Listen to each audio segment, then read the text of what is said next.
la troisième substance, le miela.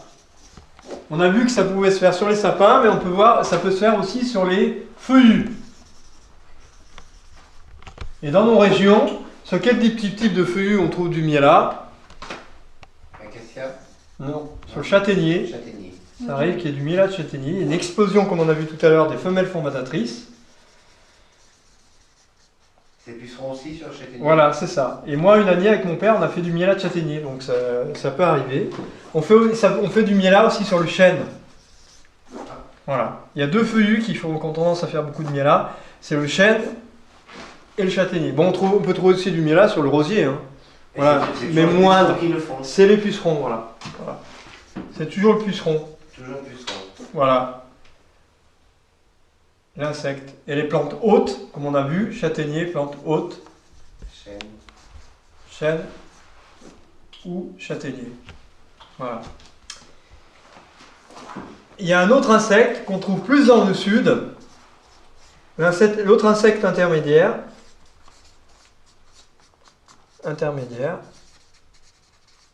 Par contre, c'est un insecte qui est arrivé par, je dirais, inadvertance sur le port de Marseille, qui s'appelle le Metcalfa. En fait, on en fait du miel. On l'a appelé le miel de Metcalfa. Mais c'est un miela. C'est pas miel, c'est miela. C'est miela de Metcalfa. Donc le Metcalfa, c'est une cochenille qui fait un papillon. Donc cette cochenille fait le même rôle que le puceron. Il va piquer et sucer la sève dans différents feuillus dans le sud de la France, l'été, au printemps aussi. Donc ça va sécréter un miela. Donc l'abeille vient récolter ce miela. Donc c'est un insecte piqueur-suceur. Et donc il va sécréter une substance sucrée non digérée. Et on dit le miela de Metcalfa. Donc les abeilles récoltent, ça fait un miela très noir. Voilà, ça c'est la troisième substance. Hein. Troisième substance qu'elle va récolter. On a vu le pollen, les micrograms de pollen, le nectar et le miela. Donc le miela est moins riche en eau, donc elle aura moins à le sécher. Qu'est-ce qu'elle récolte? La quatrième substance qu'elle récolte. Qu'est-ce qu'elle a besoin de l'or dans la ruche? La propolis.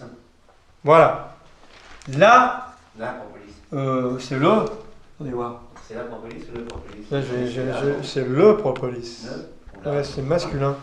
C'est masculin, le propolis. Hein? Donc, propolis, c'est un nom grec.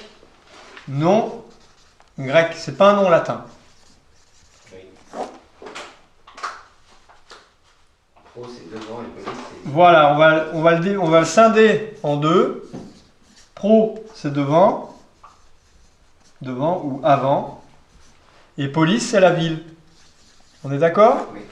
Donc c'est un nom grec. Donc ça protège, pro, avant, ça protège la ville, en simplifié. Ça protège l'entrée de la ville.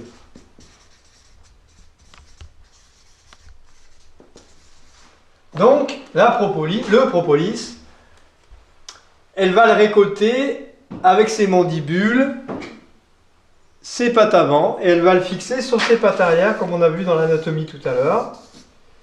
Voilà. Et sur ses pattes arrière, sur les brosses, elle va faire des boulettes scintillantes de propolis. Donc la propolis, c'est une résine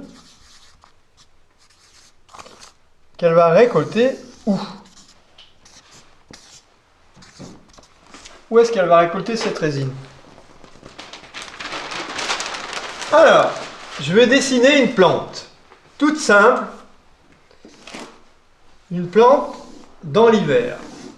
Là, elle a son système racinaire, hein, qui va très loin dans le sol. On dessine un arbre, par exemple, avec ses branches, ses multiples branches. Donc l'automne, il a perdu ses feuilles, on est d'accord, hein? L'automne, ses feuilles, elles tombent. On est d'accord, hein? Avec le vent, avec la vieillesse des feuilles, les feuilles elles tombent. Là, on parle d'un feuillu, on est d'accord? Oui. Puisque les feuillets tombent, donc c'est un feuillu. Oui. Donc la sève descend à l'automne, on est d'accord. Elle descend dans le système racinaire. Racinaire. Donc système racinaire, c'est le cerveau de l'arbre, on est d'accord. C'est la conscience de l'arbre.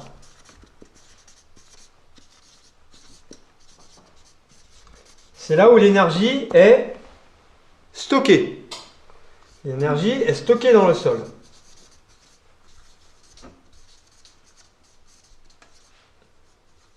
Dans le sol. Donc là, c'est en dormance. Hein? On est d'accord? D'accord. Dormance. On pourrait dire aussi hibernation. Pour les animaux, l'ours va hiberner dans la grotte. L'arbre va hiberner dans le sol, dans son système racinaire. D'accord. Mais l'arbre, il a produit à l'automne des bourgeons. Une fois que les feuillets tombent. Sur ces bois. Il peut même des fois, on peut même en voir sur le tronc. Plutôt le tronc haut, pas le tronc bas. En général, c'est rare quand on est sur le tronc bas. Donc ces bourgeons, là, ils sont en stade aussi, comme là, ils sont en dormance. Hein? Ils dorment. Les bourgeons dorment. Et quelle est leur particularité, ces bourgeons? Ils sont piquants. Ah d'accord. Hein? On sent qu'ils sont piquants. Vous avez remarqué, non? Oui. Est-ce que vous avez remarqué, madame? Oui. Ah, très bien. On voit que vous avez l'œil averti et que vous êtes baladé en forêt à cette période-ci. Donc, les bourgeons sont piquants, mais aussi ils ont une caractéristique. Ils sont comme les branches qui les portent, et comme le bois qui les porte, et comme le tronc. Ils sont Oui.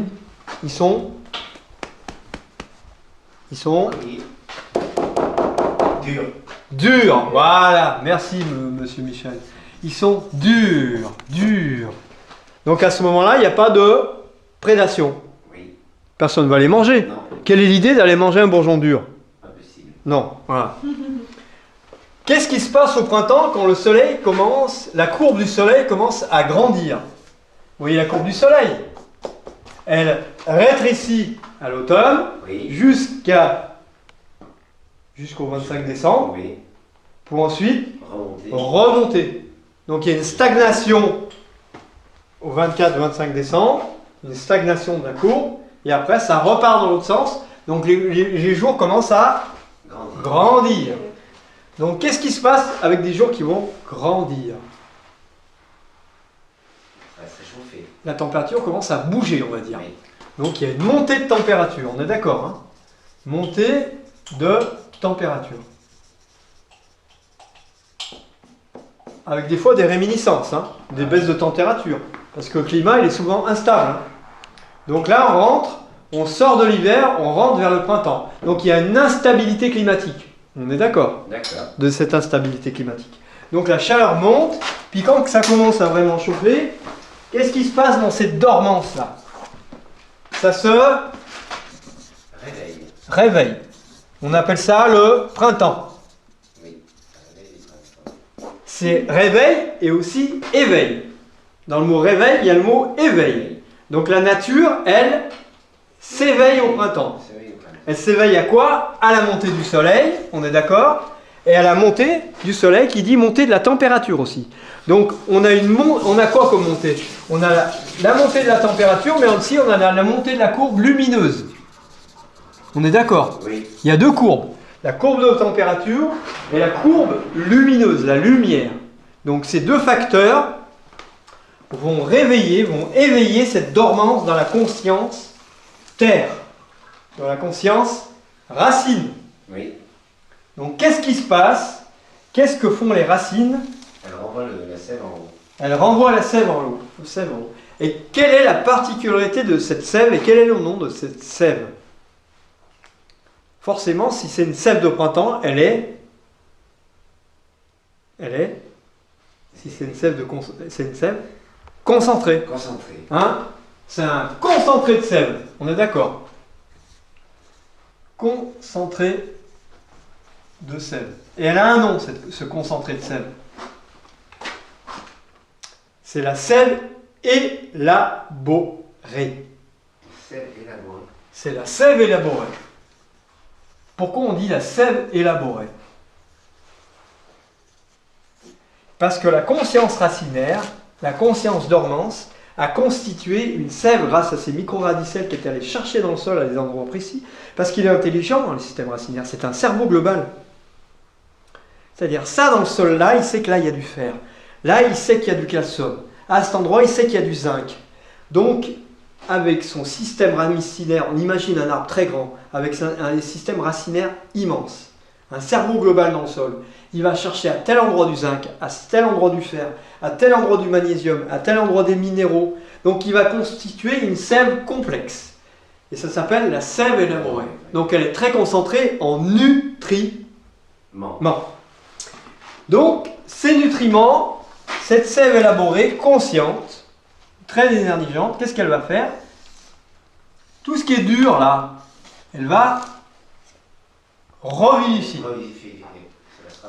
Revivifier.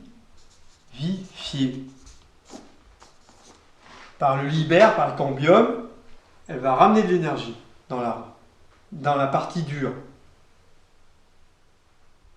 Qu'est-ce qui va se passer à ce, on va dire, ce petit bourgeon, ce dard, on pourrait le qualifier de dard aussi, piquant, dur. Qu'est-ce qui va se passer? Elle va se ramollir. Oui. Donc la sève élaborée, elle arrive au centre du bourgeon. Elle va nourrir le bourgeon. Qu'est-ce qu'il va faire le bourgeon? Il va s'ouvrir et il va gonfler. Il va éclater. Le bois qui était dur, qui permettait de protéger le bourdon, va éclater. Il va faire naître une boule, souvent blanchâtre. C'est la naissance du bourgeon.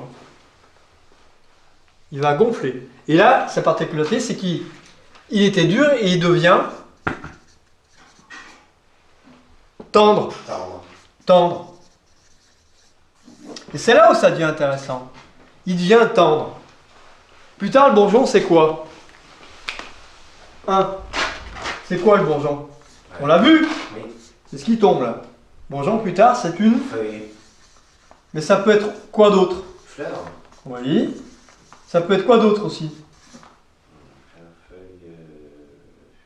Fruit. Fruit. Mais encore autre. Une branche.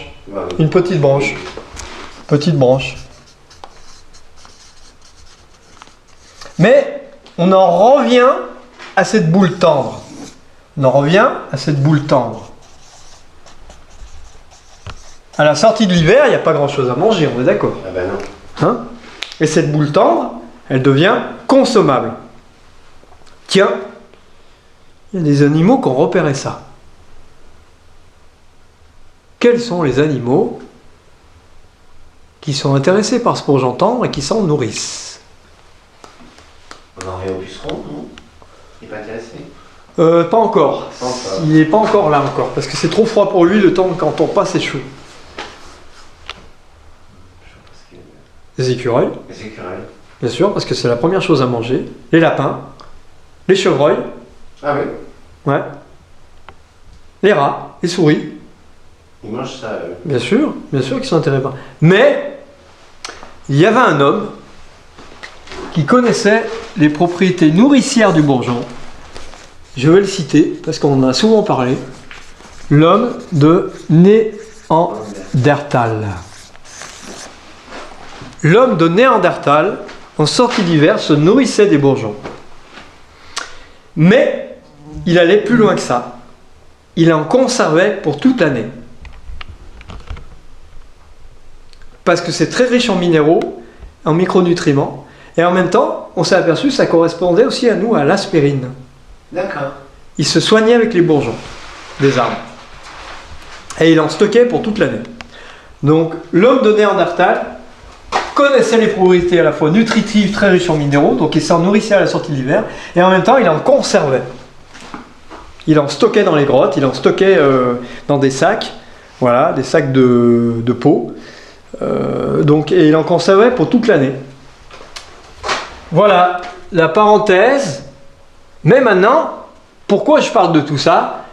Parce qu'une fois que la sève élaborée a nourri le bourgeon et fait éclater ce bourgeon, le problème c'est que l'arbre